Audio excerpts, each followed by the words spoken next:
Yo, what is good, everybody? What is good, yo?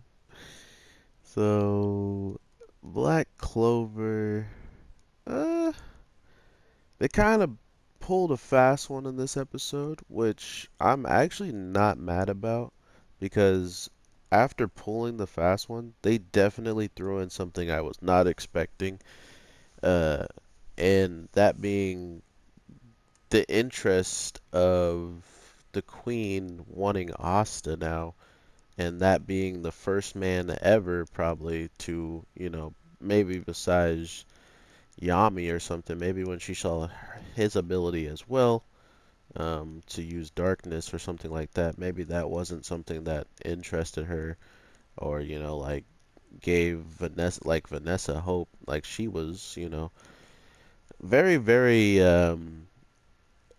I want to say interesting, but it's actually fascinating to me that they're really going that route because I thought that was genius. It's like, first of all, to have her be in the position, aka the queen, to have her be in such a position to be able to take care of Asta in that sense, and sure, they could do the normal trove of like, hey, because Asta went through such crazy pain.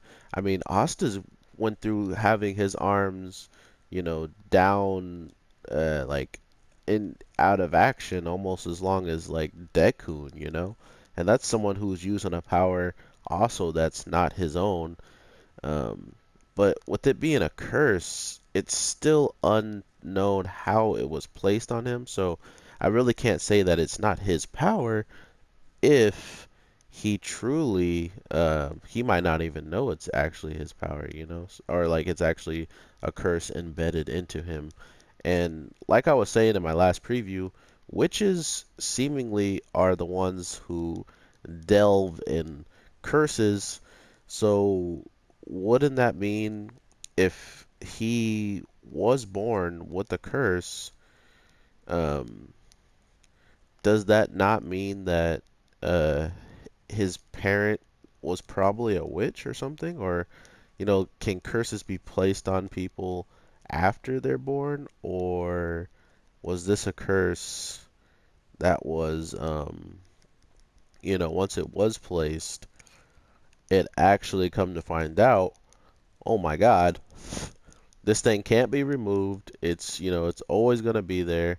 And not only all those things, you also have the notion that once these curses are placed on you, sooner or later it's going to take out your body, your mind, your soul, and maybe that could be the reason why we even saw a demon in the first place. Like what if the demon was a human? You know what I mean? So that's why I truly wanted to see where all of this goes in the grand scheme of things because it feels like a pretty huge bomb to drop that this is a curse that's been placed on him and that's why he couldn't heal, um, compared to, hey, this is just, the life of Asta. Like this was bound to happen sooner or later and he broke his arms. Like no, he's literally been cursed and, seemingly that's probably why he was abandoned. Like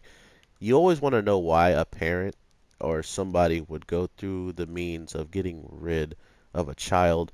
And the only person that I think would want their child to live a good life and, prosper in a town of people who hopefully didn't judge them and treated them fairly is, people who actually love their kids, and even if they had something like a curse, they still wanted the best for them, even though they couldn't live, that life necessarily side by side with their child. And I think it would just be a great role if it was someone who was a wizard or like a magic knight or something of high power, and then it was somebody who was a witch that had Asta and and their brothers.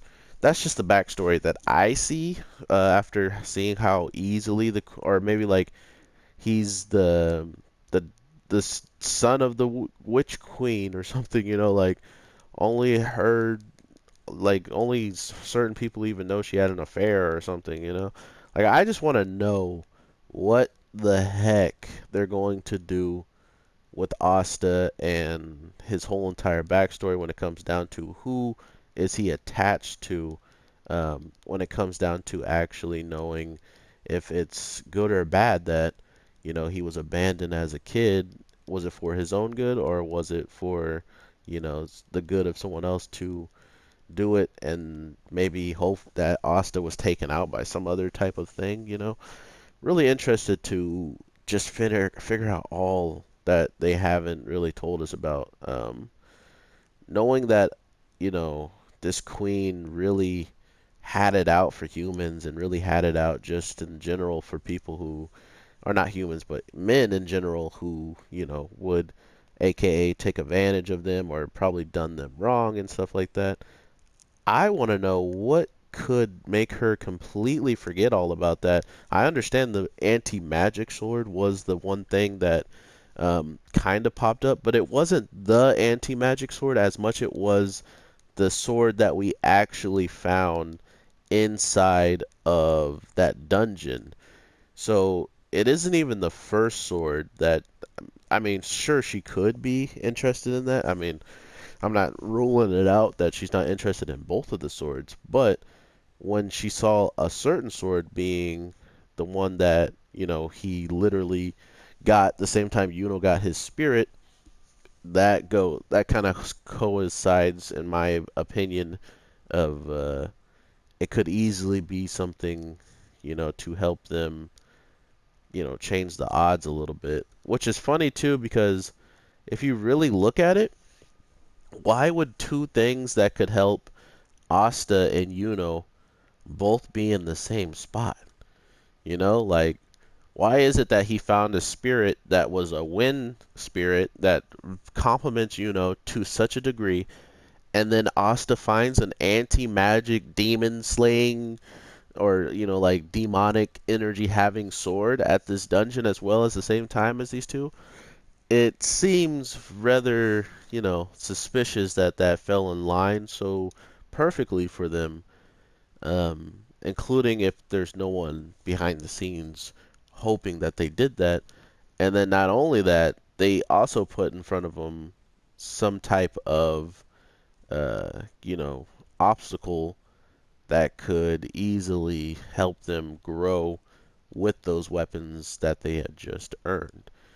So, I mean, I'm just saying, a lot of these things are falling in place oddly easy for our heroes.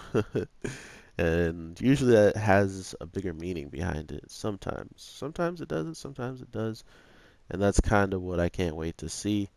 Another thing is with the salamander girl getting scoped out by the queen as well.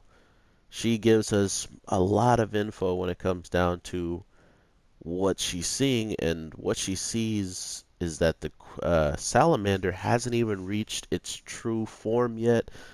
I wanted to say that his spirit probably hasn't reached his true form, but that's me just speculating. That would be me speculating my own head canon onto that because I don't honestly know if that is her final form or not.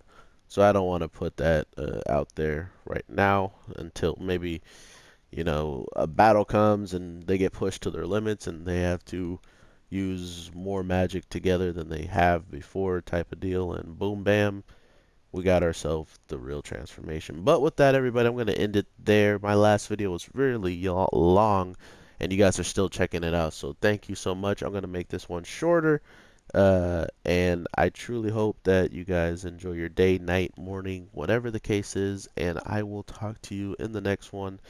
Um, be prepared for Black Clover to really just shock us again, because with Asta back, already beaten down a whole bunch of people very easily, and then Mars showing up and, Asta's Swordmaster going against them, it's almost as if everything in the opening scenes can happen a lot of it can happen right here and now. And one of those things being the big part, and I'm sorry if I spoil this and you don't watch opening scene, but one of those big things being is Mars realizing who the girl with the salamander is, and if Asta keeps going at her the way he is, they might just team up and body him. So, with that, everybody, I will talk to you in the next one. So, take care and peace.